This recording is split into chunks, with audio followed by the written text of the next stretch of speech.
Police are ramping up rescue and evacuation efforts as heavy rains are affecting many parts of the country. Lade, what's the latest? The PNP has deployed more than 3,300 personnel to areas affected by the combined effects of tropical cyclones Luis and Maymay and the enhanced southwest monsoon.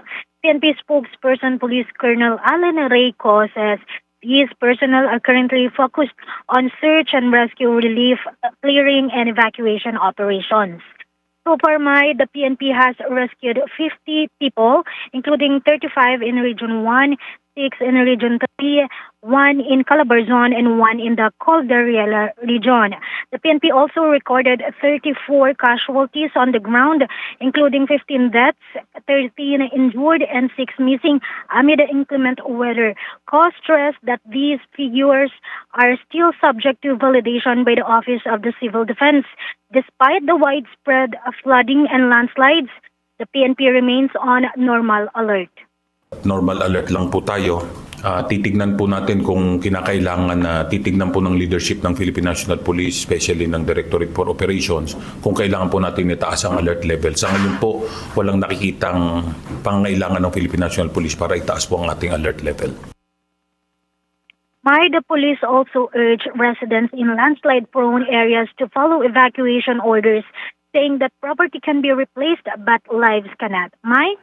Lade, yung PNP, nireport nila na walang police stations na nag-sustain ng damage so far.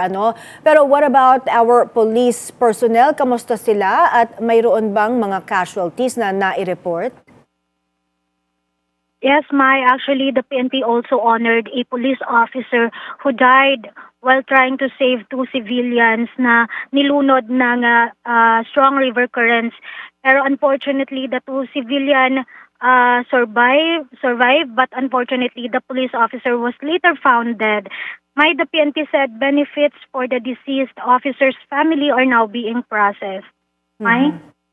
Lade, kamusta yung PNP in terms of how they're securing the homes dahil iniwan ito ng mga evacuees? Sabi ng PNP, tuloy-tuloy yung kanilang regular patrols, particularly dun sa mga residential areas na kung saan yung yung mga pamilya ay temporarily naka-evacuate. Sabi naman nila, no looting incidents have been reported so far. Also, nag-urge din ang PNP sa publiko na i-prioritize muna yung safety and follow yung mga LGU advisories. Thank you, Lade Gabagani reporting.